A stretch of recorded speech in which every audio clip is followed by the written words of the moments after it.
Bangladesh football federation বাফুফের বর্তমান কমিটির মেয়াদ শেষ হবে বছরের ৩ অক্টোবরে, কিন্তু মেয়াদ শেষ হওয়ার ৩ সপ্তাহ পর বাফুফে নির্বাচন করার পরিকল্পনা। কিন্তু কেন? এছাড়াও আছে বাফুফের একাডেমি নিয়ে নানান প্রশ্ন।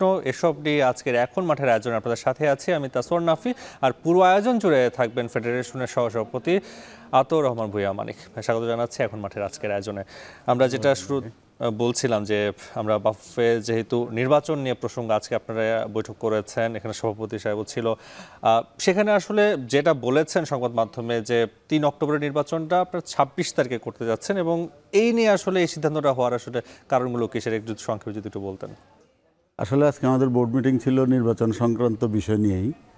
তো ৩ তারিখ গত নির্বাচনটা হয়েছিল ৩রা অক্টোবর, সেই হিসাবে ৩রা অক্টোবরই নির্বাচনটা হওয়ার কথা। কিন্তু এর মধ্যে আপনি জানেন যে এখানে ক্রিকেটের ওয়ার্ল্ড কাপ হবে, সেই কারণে হোটেলগুলো পাওয়া যাচ্ছে না। তো আপনার হোটেল পাওয়া না গেলে তো নির্বাচনটা করা একটু সমস্যা। যদি আগে আনা যায় তাহলে আগে আনতে গেলে আবার আগস্ট শোকের মাস, এই টাইমে নির্বাচনী প্রচার প্রচারণা করা একটু সমস্যা। যেসব বিচার বিশ্লেষণ করেই নির্বাচনটা একটু পিছিয়ে অক্টোবরের ২৬ তারিখে নেওয়া হয়েছে। এটা আমাদের বোর্ড মেম্বার সবাই একমত পোষণ করেছেন। সেক্ষেত্রেও কিন্তু আমাদের ফিফার অনুমোদন লাগবে। ফিফা আমাদের অনুমোদন লাগবে এই জন্য, যেহেতু আমরা সময় মতো নির্বাচনটা না করে ৩ সপ্তাহ পরে করছি। তো আশা করি যে ফিফা এটা অ্যাপ্রুভাল দেবে এবং নির্বাচন যথাসময়ে হবে আগামী ২৬ অক্টোবর। ফিফার কাছে আপনারা আবেদন করবেন, সেক্ষেত্রে ফিফার রিপ্লেটা যদি আসলে আপনাদের যেটা বললেন আপনারা আশা করছেন যদি তারা সেটা মানতে না চায়, সেক্ষেত্রে এই পদক্ষেপ সেক্ষেত্রে ৩রা অক্টোবরের মধ্যে নির্বাচন করতে হবে। আপনারা যেটা বলছেন যে ভেন্যু সংকট, বা আপনার যে ভেন্যুতে করতে চান সেখানে নারী দলের ক্রিকেটাররা থাকতে পারে ওয়ার্ল্ড কাপের কারণে কোনো হোটেলেই পাওয়া যাচ্ছে না, এটা একটা সমস্যা। আর একটু যদি এগিয়ে আনার চিন্তা করা যায়, সেক্ষেত্রে আবার আগস্ট মাস পড়ে যায়, নির্বাচনী প্রচারণাটা শোকের মাসে, এটা আমরা কেউই করতে চাই না, যে কারণে এটাকে পেছাইতে হয়েছে। সেক্ষেত্রে বিকল্প পরিকল্পনা কি, যদি যেটা বললেন ৩ অক্টোবরের মধ্যে যদি নির্বাচন করতে হয়? বিকল্প পরিকল্পনা সেটা নিশ্চয়ই অন্যভাবে ভাবতে হবে। তখন তো একটা মানে বাধ্যবাধকতার মধ্যে আসলে সেক্ষেত্রে হয়তো নির্বাচনী ব্যয়টা বেড়ে যাবে, নির্বাচনের ব্যয়টা বেড়ে যেতে পারে। সেক্ষেত্রে এটা নিয়ে আসলে আপনাদের বাফুফের এখন বর্তমান যে পরিস্থিতি, এবং বিশেষ করে সভাপতি যে আছেন গাজী সালাউদ্দিন, তার যে শারীরিক কন্ডিশন বা নির্বাচন নিয়ে পরিকল্পনা, আসলে কি ধরনের পরিকল্পনা আপনারা করছেন? আসলে তো এটা ওনার শারীরিক কন্ডিশনটা উনি খুব ভালো বুঝে, বা উনি জানে ওনার শারীরিক অবস্থাটা কি, বা উনি নির্বাচন করবে কিনা। এখন নির্বাচনের শিডিউল হওয়ার পরেই বোঝা যাবে যে কে কে প্রার্থী হচ্ছে। এই মুহূর্তে কিন্তু বলা যাচ্ছে না কারা প্রার্থী হচ্ছে। এখন যখন মনোনয়ন দাখিলের সময় হবে বা নির্বাচনী একটা প্রচারণা শুরু হবে, তখন কিন্তু জিনিসটা পরিষ্কার হবে কারা নির্বাচন করছে। এই মুহূর্তে বলা যাচ্ছে না যে আমাদের প্রেসিডেন্ট গাজী সালাউদ্দিন নির্বাচন করছে কিনা, বা এখন যারা বোর্ডে আছে তারা আগামী নির্বাচন করবে কিনা, এই মুহূর্তে সেটা কিন্তু বলা যাচ্ছে না। প্রতিটা নির্বাচনে একটা বাজেট নির্ধারণ, আপনি যেটা বললেন যে ৩ অক্টোবরের মধ্যে যদি নির্বাচন করতে হয়, সেক্ষেত্রে বাজেট বাড়ার একটা শঙ্কা রয়েছে। কেন বাজেট বাড়তে পারে আর কি? আসলে আমাদের দুই একটা হোটেলের সাথে আমাদের এমওইউ আছে, তাদের সাথে এমওইউ থাকার ফলে এই হোটেলগুলো আমাদেরকে অনেক ডিসকাউন্ট আমরা পাই। কিন্তু এখন অন্য কোথাও করতে গেলে সেই ডিসকাউন্টটা আমরা পাবো না, যে কারণে এখানে খরচটা একটু বেড়ে যাবে। সেক্ষেত্রে আপনাদের বাফুফে যে নির্বাচনটা হয়, এবারের বাজেট গতবারের থেকে কি বাড়ানো হয়েছে, নাকি আনুমানিক কেমন টাকার মধ্যে? না, বাড়ানোর আসলে সুযোগ নাই, যত কমানো যায় সেভাবেই প্ল্যানিংটা করা হবে। তবে আমি এটা আমাদের ফাইন্যান্স কমিটি হয়তো এটা নির্ধারণ করবে যে কত বাজেটের মধ্যে নির্বাচনটা করা যায়। এখন পর্যন্ত কোনো অঙ্ক নির্ধারণ হয়নি, এটা যেহেতু আজকে মাত্র ডিক্লেয়ার হলো, এরপরে বসে তারা নির্ধারণ করবে। আচ্ছা, যারা এই আগে নির্বাচনে আপনারা যারা ছিলেন, বা বিশেষ করে সালাউদ্দিন সাহেব যিনি আছেন, গাজী সালাউদ্দিন সভাপতি, তার সময়কে যে ফুটবল নিয়ে যতটুকু আমরা দেখেছি, তিনি থাকার বা তিনি যদি পরবর্তী না থাকে, সেক্ষেত্রে নতুন যদি আবার কেউ আসে, সেক্ষেত্রে বাফুফের কোনো পরিবর্তন বা কোনো সমস্যা হওয়ার মানে সুযোগ রয়েছে কিনা? আসলে আমরা যারা বোর্ডে ছিলাম, আমাদের চেষ্টা কিন্তু আমরা করেছি ফুটবলের জন্য কিছু করার জন্য। আমি মনে করি যে আমরা সবাই খুব ভালোভাবেই এই টেনিওরে চেষ্টা করেছি। তবে আমাদেরও অনেক প্রতিবন্ধকতা ছিল, যে কারণে আমরা হয়তো অনেক কিছু পারি নাই। কিন্তু নিশ্চয়ই আগামীতে যারা আসবে, নতুন কমিটি যারা হবে, বোর্ডে নতুনভাবে যারা আসবে, তারা আমাদের চেয়ে ভালো করবে। সভাপতি কাইস আলাউদ্দিন যখন এর আগে নির্বাচনে ছিল বা বিভিন্ন সময় তিনি নানা প্রতিশ্রুতিও দিয়েছেন, আমরা একটা বড় প্রতিশ্রুতি শুনেছিলাম 2022 সালে আমরা বিশ্বকাপে খেলবো, কিন্তু সেই তুলনায় আমরা সেই কাছাকাছি পর্যায়ে যেতে পারিনি। আসলে আমি তো গতবার নির্বাচন করলাম, আমাদের নির্বাচনী ম্যানিফেস্টোতে এ ধরনের কোনো কমিটমেন্ট আমাদের ছিল না, এবং এর আগে দিয়েছে কি না এটা আমি এই মুহূর্তে বলতে পারবো না। তবে আমাদের ম্যানিফেস্টোতে এটা ছিল না, এবং আমাদের কমিটি এ ধরনের কোনো কথা কেউ বলছে এটা আমার জানা নাই। কাইস আলাউদ্দিন তো অনেক বছর যাবতই সভাপতি হিসেবে আছেন, প্রায় 4 বারের তিনি সভাপতি, আপনিও আছেন, গতবার নির্বাচন করেছেন। সো এই যে বাফুফের যাত্রা এবং তাদের যে প্রতিশ্রুতি বা যে টার্গেটটা ছিল, পরিকল্পনা ছিল, সেই জায়গাটা আসলে ফুটবলটা গিয়েছে কিনা বা আপনাদের আর সন্তুষ্ট কিনা ফুটবল নিয়ে? আমি মনে করি যে আমাদের কিন্তু বিগত দিনের ফুটবল এবং আজকের ফুটবল, আমাদের প্লেয়াররা কিন্তু এখন অনেক দক্ষ, তারা কিন্তু অনেক ভালো খেলে। আপনি আগের খেলাগুলো দেখেন যে আমরা বাইরে টুর্নামেন্ট খেলতে গেলে আমাদের রেজাল্টগুলো কী ছিল, বর্তমানের রেজাল্টটা দেখেন, নিশ্চয়ই এটার মধ্যে অনেক তারতম্য আছে। এবং আমাদের এখনকার এই জিনিসটা কিন্তু খুব পরিষ্কার যে আমাদের মাঠে দর্শক নেই। মাঠে দর্শক নেই, এটারও কিন্তু অনেক কারণ আছে। এটা বাস্তবতাটা একটু ভিন্ন। মানুষ এখন মাঠের দিকে যেতে পারে না, অনেক বিষয় এখানে আপনি দেখেন, গ্রামের মফস্বলের মাঠগুলোতে দেখেন, গ্রামের একটা খেলাতে দেখেন কি পরিমাণ দর্শক সেখানে থাকে। কিন্তু বিশেষ করে শহর কেন্দ্রিক আমাদের মাঠে দর্শকের সংখ্যা অনেক কম। তবে আমাদের প্লেয়ারদের খেলার নৈপুণ্য এবং তাদের দক্ষতা, এটা অনেক গুণ বৃদ্ধি পেয়েছে, এবং তারা কিন্তু এখন অনেক ভালো খেলে। আমরা তো মেয়েদের যে আমরা সাব চ্যাম্পিয়ন ট্রফি আমরা নিয়ে এসেছি, আমি মনে করি এটা আমাদের মেয়েদের একটা বিরাট কৃতিত্ব, এবং তারা আমাদের মুখ উজ্জ্বল করেছে। ছেলেরাও ভালো খেলছে, আমাদের এইজ লেভেলের ছেলেরা কিন্তু সব টুর্নামেন্টেই ভালো রেজাল্ট করছে। এই আগামীতে আমাদের এএফসি টুর্নামেন্ট আছে, এইজ লেভেলের সাব টুর্নামেন্ট আছে। আমি মনে করি যে এই টুর্নামেন্টগুলোতে আপনারা দেখবেন যে এরা ভালো রেজাল্ট করতে পারবে। আমরা আশাবাদী যে এদের কাছ থেকে আমরা কিছু পাবো। যে কারণগুলো বললেন, এই যে সাফল্য, নারী ফুটবলে বিশেষ করে সাফল্য ছিল, আপনারা সামনের বার নির্বাচন করবেন, ভোটে দাঁড়াবেন, ভোটের প্রয়োজন আছে, যারা ভোট দিবেন তাদের আসলে আপনাদের কোন কোন দিক বিবেচনা করে ভোট দেওয়া উচিত বলে আপনারা মনে করেন? আসলে ভোটারের চিন্তা, এটা যে প্রার্থী হয় তার চিন্তার মধ্যে কিন্তু তারতম্য থাকে সর্বক্ষেত্রেই। যে ভোট প্রার্থী সে কিন্তু তার গুণের কথাই বলে, যে আমি খুব ভালো মানুষ, আমি খুব ভালো কাজ করছি, এটাই বলতে থাকবে, এটা স্বাভাবিক। কিন্তু ভোটার যে, সে কিন্তু তার বিবেক বুদ্ধি বিশ্লেষণ করে সে ভোট দিবে, এটাতে কোনো সন্দেহ নাই। ভোটার কিন্তু ভোট দেওয়ার সময় সে ভাবে যে আমি এই প্রার্থীকে ভোট দিলে আমার ফুটবলের কি উন্নয়ন হবে, আমাদের জেলা ফুটবলের কি উন্নয়ন হবে, আমাদের ক্লাবগুলোর কি উন্নয়ন হবে, এটা কিন্তু সে ভাবে, এবং ভেবেই কিন্তু তারা ভোট দেয়। আর প্রার্থী এখানে 5 জন থাকুক আর 7 জন থাকুক, সব প্রার্থী কিন্তু ভাবে যে সে জিতবে, এবং জেতার আশায় কিন্তু প্রার্থী নির্বাচনের মাঠে নামে। বাট ভোটাররা কিন্তু প্রার্থী চুজ করতে কখনো ভুল করে না, এবং তারা তাদের সঠিক জায়গাতে ভোটটা দেয়। কাইস আলাউদ্দিন 5মবারের মতো সভাপতি হবে নেক্সট বার যদি ইলেকশন তিনি করে এবং পাশ করে, সেক্ষেত্রে আপনার চোখে গত টার্ম থেকে এখন পর্যন্ত উনি সফল কিনা, ওনার কার্যক্রমে কি মনে হয়? আমি তো প্রথমেই বললাম যে আমরা যতটুকু পেরেছি আমরা করেছি, আমরা চেষ্টা করেছি, আমাদের চেষ্টার ত্রুটি ছিল না। তবে আগামীতে হয়তো যারা আসবে তারা আমাদের চেয়ে নিশ্চয়ই ভালো করবে, কারণ যত দিন যাচ্ছে তত কিন্তু মানুষের মেধা শক্তি, ফুটবলের প্রতি মানুষের আগ্রহ দিন দিন বাড়ছে। আপনি দেখেন, এই জাস্ট গত কয়দিন আগে এই যে কোপা আমেরিকা টুর্নামেন্টগুলো, আমাদের দেশের মানুষের যে ডিমান্ড, মানুষ কিন্তু রাত জেগে খেলা দেখছে। ভোরবেলা অনেক ছেলেবেলেরা ঘুম থেকে উঠতে পারে না, কিন্তু খেলার জন্য সব ঘুম। মানে আমাদের দেশে এখনও সবাই ফুটবল পাগল, কিন্তু এটাকে হয়তো আমরা ভালোভাবে তাদের কাছে আমরা উপস্থাপন করতে পারতেছি না, তাদেরকে এই খেলাটার মধ্যে আমরা মনোনিবেশ করাইতে পারতেছি না। এটা হয়তো আমাদের ব্যর্থতা।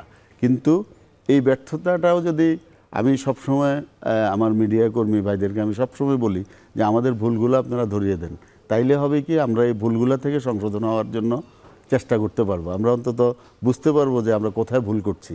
এই ভুলগুলা যদি আমরা সংশোধন করি তাইলে হয়তো আগামীতে আমরা ভালো কিছু করতে পারবো।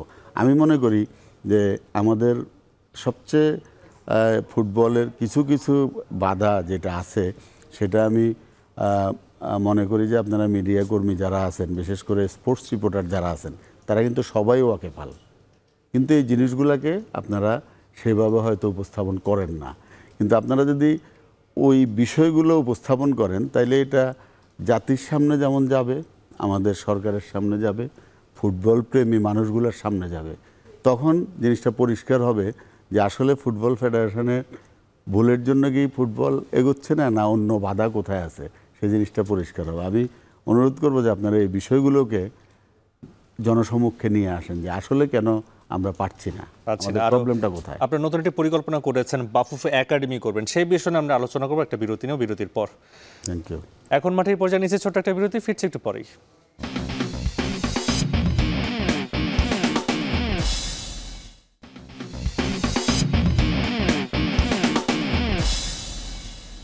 ফিরে এলাম বিরতির পর, আপনারা দেখছেন এখন মাঠে। আমরা বিরতির আগে যেটা বলছিলাম যে বাফুফে ফুটবল একাডেমি করতে চায়, সেটা নিয়ে আসলে আপনাদের কতদূর পরিকল্পনা রয়েছে জানতে চাই শুরুতে একটু। বাফুফে আমরা কিন্তু একটা ফুটবল একাডেমি চালাচ্ছি, বেশ কিছুদিন থেকে চালাচ্ছি, যেটা এলিট একাডেমি নামে আমরা চালাচ্ছি।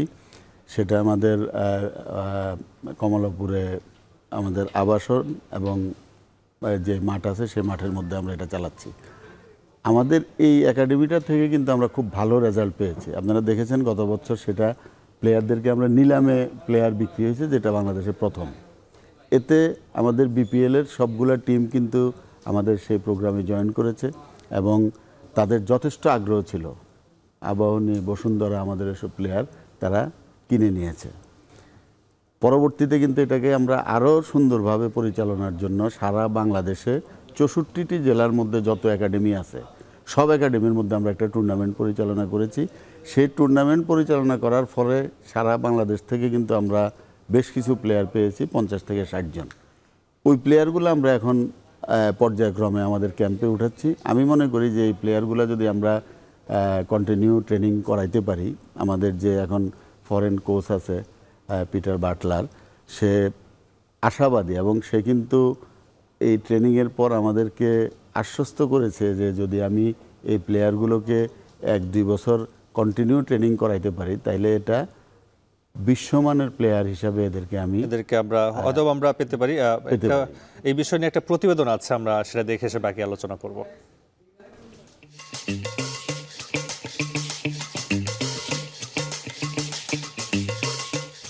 বিশ্বের সব দেশেই কম বেশি ফুটবল একাডেমি রয়েছে। সেটা না থাকলে হয়তো পেলে, ম্যারাডোনা কিংবা মেসি, রোনালদো জন্মাতই না। সাধারণ নাম থেকে অসাধারণ হয়ে এক একটা ব্র্যান্ড কিংবা প্রজন্মের আইকন হিসেবে বিশ্বব্যাপী আলো কাড়ার পেছনে যেমন রয়েছে সান্তোস, নাপোলি কিংবা বার্সা, রিয়ালের মতো ক্লাব, একইভাবে সেই ক্লাবগুলোতে পরিপূর্ণভাবে তাদের তৈরি করে দিতে অবদান রেখেছে শত শত ফুটবল একাডেমি। তবে ফুটবল পাগল লাল সবুজের দেশে একাডেমি হাতে গোনা কয়েকটি। তা থেকেও সেভাবে বের হন না ভালো মানের স্ট্রাইকার, ডিফেন্ডার বা অ্যাটাকিং মিডফিল্ডার। বেসরকারি উদ্যোগে গড়ে ওঠা 43 বছরের দীর্ঘ পুরনো আরামবাগ ফুটবল একাডেমি, যেখানে শিক্ষার্থীদের খরচ হয় খুবই সামান্য। 7 থেকে 14 বছর বয়সী শিক্ষার্থীদের সপ্তাহে 6 দিন অনুশীলনের সুযোগের পরিবর্তে মাসে গুনতে হয় মাত্র 500 টাকা। বাফুফের লাইসেন্সধারী কোচরাই শেখান এই একাডেমিতে। তাই আরামবাগ একাডেমি সাশ্রয়ী হওয়ায় সেখানেই নিজের সন্তানদের দেওয়ার ঝোঁক বেশি অভিভাবকদের। সপ্তাহে 6 দিনে আমাদের প্র্যাকটিস করতে পারছে বাচ্চারা, ব্যস্ত থাকছে। আর একদিন মাত্র বন্ধ থাকছে বৃহস্পতিবার। সেই হিসাবে খুবই ভালো, 500 টাকার মধ্যে আমরা খুব ভালো একটা পরিবেশের মধ্যে বাচ্চাকে রাখতে পারছি। আরামবাগ একাডেমিতে 500 টাকা করে বেতন এবং ওদের সার্ভিসও ভালো। আর ভর্তি ফি 2000 টাকা নেয়, এর সাথে 2টা করে কমপ্লিট দেওয়া হয়, জার্সি দেওয়া হয়। তো আমাদের জন্য এটাই আমি মনে করি যে ভালো। একেবারে উল্টো চিত্র দেশের ফুটবলের অভিভাবক সংস্থার। দেশের ফুটবলের ইতিহাসে দীর্ঘদিন পর হলেও নিজেদের উদ্যোগে বাফুফে ফুটবল একাডেমি শুরু করেছে গেল বছরের মাঝামাঝিতে। ঢাকায় ৮০ জন শিক্ষার্থীদের নিয়ে বাফুফে টার্ফে শুরু হয় একাডেমির। পরিধি বাড়াতে খুব বেশি সময় নেয়নি ফেডারেশন। একাডেমির নতুন সংযোজন রাজশাহী, সিলেট আর খুলনা। ১০ জন বাড়িয়ে ৯০ জনের বেতন নির্ধারণ করা হয়েছে ৩,০০০ টাকা। আর ভর্তি ফি ২,০০০ টাকা তো আছেই। শিক্ষার্থীদের বেতনের প্রায় অর্ধেকই খরচ হবে কোচদের সম্মানিতে।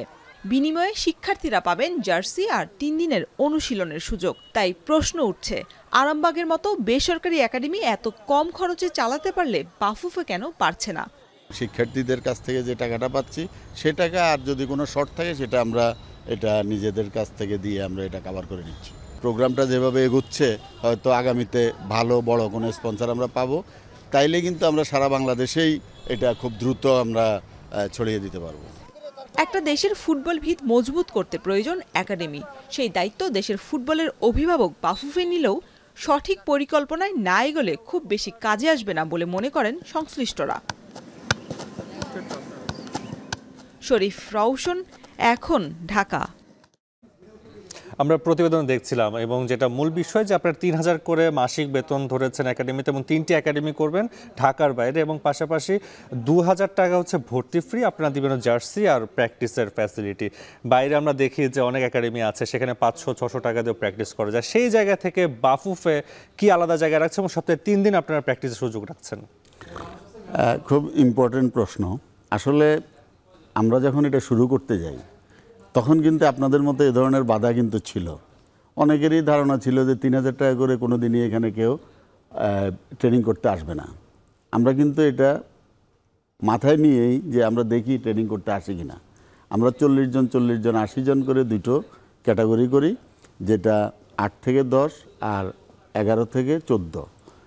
পরবর্তীতে দেখা গেল যে আমাদের উপরে এত বেশি চাপ, আমরা কিন্তু সেই ৪০ জন ৮০ জন কন্ট্রোল করতে পারলাম না।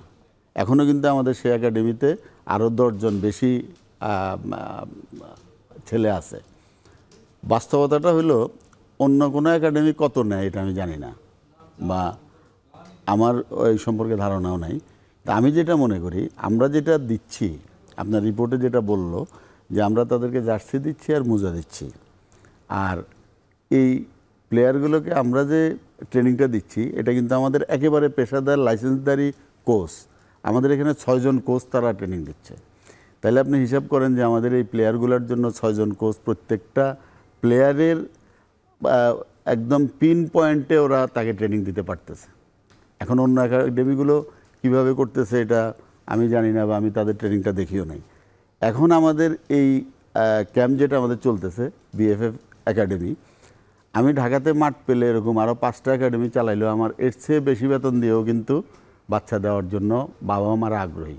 সবচেয়ে বড় কথা হলো যে এখানে গার্ডিয়ানরা যে পরিমাণ আগ্রহ নিয়ে এখানে আসছে এবং তাদের যে চিন্তা, যে আমরা যে স্লোগানটা দিচ্ছি যে ফুটবল ফর হেলথ, তাদের চিন্তা যে আমার বাচ্চাটা কিছু সময়ের জন্য হলেও ট্রেনিং নেক, ফুটবল খেলুক, তার মেধাটা যেন বিকাশ ঘটে, সে কম্পিউটার থেকে, আইপ্যাড থেকে, মোবাইল থেকে যেন একটু দূরে থাকতে পারে।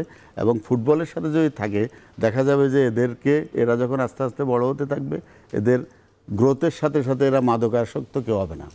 এটা কিন্তু একটা ইম্পর্টেন্ট গার্ডিয়ানদের জন্য। আর এখান থেকে আমরা এই যে ৯০ জন প্লেয়ার থেকে যে আমরা অনেক বেশি প্লেয়ার পাবো তা কিন্তু না, কারণ এদেরকে আমরা যে কোনো ধরনের প্লেয়ারকে আমরা নিচ্ছি, এদেরকে আমরা বাছাই করে নিচ্ছি না, কিন্তু এই ৯০ জন থেকে আমরা বাছাই করতেছি। এবার কিন্তু পায়োনিয়ারে খেলছে আমাদের অনেক এই ৯০ জনের থেকে অনেক ছেলেরা কিন্তু এইজ লেভেলের টুর্নামেন্টগুলো খেলছে। তা আমি মনে করি যে আমাদের এটা অবশ্যই অনেক কোয়ালিটিফুল ট্রেনিং হচ্ছে, এবং আমাদের যে এই কোচগুলো আমরা দিচ্ছি সেই কোচদের উপরে আবার আমরা কিন্তু অন্য কোচ রেখেছি এদেরকে ট্রেনিং করানোর জন্য। বেশ কিছু আলাদা বিষয় রয়েছে, আমরা আরও আলোচনা করবো, একটা বিরতির সময় আছে। এখন মাঠে পর্যায়ে নিচ্ছে আরেকটা ছোট্ট বিরতি, ফিরছি একটু পরে।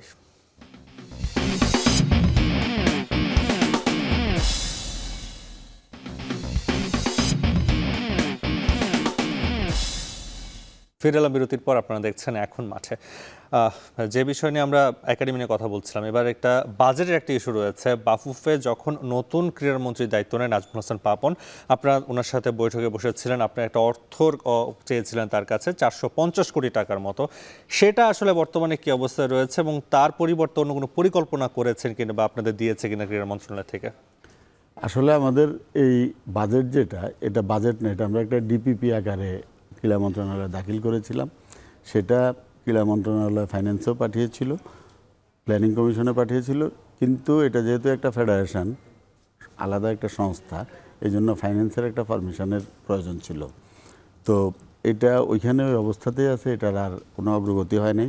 তবে আমাদের আসলে বাজেটের যেই প্রশ্ন, বাজেট বলতে গেলে এখন আমাদের বিএফএফে স্পন্সর বলতে আমাদের বসুন্ধরা গ্রুপ কিছু স্পন্সর করছে, ঢাকা ব্যাংক কিছু স্পন্সর করছে, পুষ্টি ড্রিঙ্কস নামে একটা কোম্পানি কিছু স্পন্সর করছে। তবুও খুবই সামান্য স্পন্সর।